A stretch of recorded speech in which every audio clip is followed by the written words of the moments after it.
एक ऐसी पिच जहां पर रन्स बआसानी बन रहे हों, मिचेल स्टार्क जैसे बॉलर के खिलाफ लगभग 12 रन फी ओवर रन्स बन रहे हों और सुनील नारायण जैसे जादूगर स्पिनर के 4 ओवर्स में 40 रन पड़ जाएं, और अगर इस सूरत हाल में क्रीज पर ठहरने वाला विराट कोहली पूरे 20 ओवर्स खेलकर अपनी टीम को इतना स्कोर ना दिला सके जिसे पूरा करने के लिए हरीफ टीम को कम से कम 18 या 17 ओवर्स ही खेलने की जहमत करना पड़े, तो फिर ऐसी बैटिंग को क्या कहा जाएगा। और ऐसी बैटिंग के बावजूद विराट कोहली की वाह करने और इस तरह की सूरत हाल में बाबर आजम को तनकीद का निशाना बनाने वाले मुबसरीन को अगर घंटे के मुबसर ना कहा जाए तो फिर क्या कहा जाए। आप थोड़ी देर के लिए ये तसव्वुर कर लें कि अगर विराट कोहली के बजाय गुज़श्ता मैच में कोलकाता नाइट राइडर के खिलाफ बाबर आजम इतनी लंबी बैटिंग करते और पूरे 20 ओवर क्रीज पर क्याम करने के बावजूद सिर्फ 8 बाउंड्रियां लगा पाते, तो इन घंटे के मुबसरीन ने अपने गले फाड़ फाड़ कर बाबर आजम को तनकीद का निशाना बनाना था और वो कुछ कहना था जो यहाँ पर मैं बयान भी नहीं कर सकता। लेकिन मजाल है कि ये विराट कोहली की ऐसी बैटिंग पर एक लफ्ज़ भी अदा कर पाएँ। दर हकीकत ये तजियाकारी नहीं बल्कि कोई और लेवल की बेगैरती है। मेरा यहाँ कहने का मकसद हरगिज़ ये नहीं है कि विराट कोहली आला पाए का प्लेयर नहीं है, बल्कि मैं यहाँ पर अपने मुल्क के कुछ नाम नियाद मुबसरीन और मुनाफिक लोगों की निशानदेही करना चाहता हूँ कि सेम सिचुएशन में वो बाबर आजम के लिए क्या सोचते हैं और विराट कोहली के बारे में क्या कहते हैं। ये दर हकीकत व्यूज़ का मसला और अपनी मुनाफिकत को शो करने का मसला है। एक ऐसी पिच पर जहां हरीफ टीम ने विराट कोहली की टीम का दिया गया टारगेट सिर्फ 16.5 ओवर्स में बआसानी सिर्फ 3 विकेटें गंवाकर पूरा किया हो और इसी पिच पर पूरे 20 ओवर्स खेलकर 83 रन बनाने वाले विराट कोहली को पाक और हिंद का अकलौता मैच विनर कहा जाए, तो फिर भाईजान ये तजियाकारी नहीं है, कुछ और है जिसका मैं फ़िलहाल अपने मुंह से वो लफ्ज़ भी अदा नहीं करना चाहता।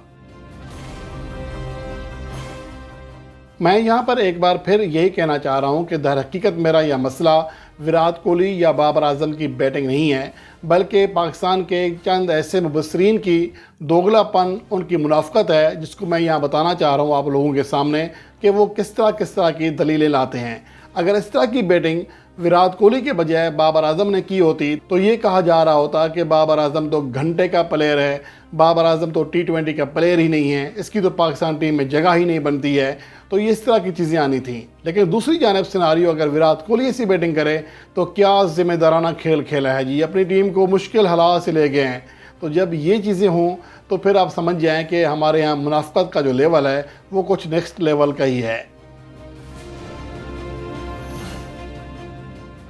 अगर गुज़श्ता मैच में बेंगलोर रॉयल चैलेंजर के लिए खेलने वाले विराट कोहली की बैटिंग की बात करें तो पहली गेंद पर उन्हें बाउंड्री मिली और पावर प्ले में मजमूई तौर पर वो 18 गेंदों पर 2 चौकों और 1 छक्के समेत 28 रन बनाने में कामयाब रहे। हालांकि एक एंड से जो दीगर बैट्समैन थे, ग्लेन मैक्सवेल या दूसरे खिलाड़ी, वो हिटिंग कर रहे थे, लेकिन इसके बावजूद पावर प्ले ख़त्म होने के बाद जो सूरत हाल बनी है उसके बाद ये है कि अगले 13 ओवर्स में यानी 7वें ओवर से लेकर 19वें ओवर तक विराट कोहली ने 37 गेंदें खेली और सिर्फ 46 रन किए।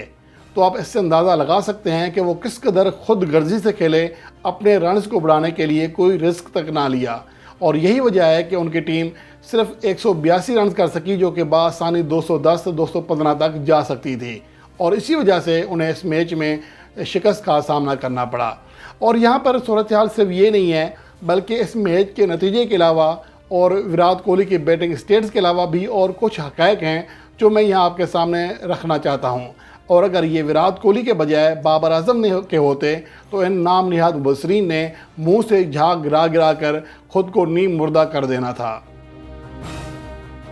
यहाँ अगर सुनील नारायण जैसे जादूगर स्पिनर्स की बात करें तो उनके खिलाफ विराट कोहली ने अब तक मजमूई तौर पर 146 गेंदें खेली हैं और सिर्फ 142 रन किए हैं और 4 बार उनके हाथों आउट हुए हैं, और इन 146 गेंदों पर उन्हें सिर्फ 11 चौके और 1 छक्का लगा सके हैं। अगर इस तरह के स्टेट्स बाबर आजम के, राशिद खान या किसी और टॉप स्पिनर के खिलाफ होते तो यही कहते कि ये टॉप स्पिनर के खिलाफ खेलने वाला प्लेयर ही नहीं है। इसके अलावा अगर लेफ्ट आर्म स्पिनर की बात करें तो विराट कोहली का जो स्ट्राइक रेट है उनके खिलाफ 115 रन फी 100 बॉल से भी नीचे है। और अगर ये खामी बाबर आजम में होती तो यहाँ पर आपको इन घंटे के तजियाकारों के ऐसे ऐसे अल्फाज सुनने को मिलते हैं कि कानों को हाथ लगाना पड़ते हैं। और इसके अलावा अगर पावर प्ले की बात करें, जहाँ पर बाबर आजम को हमेशा ये लोग तनकीद का निशाना बनाते हैं, तो विराट कोहली का मजमूई टी20 मैचेस में जो स्ट्राइक रेट है वो 120 है और एवरेज जो है वो 43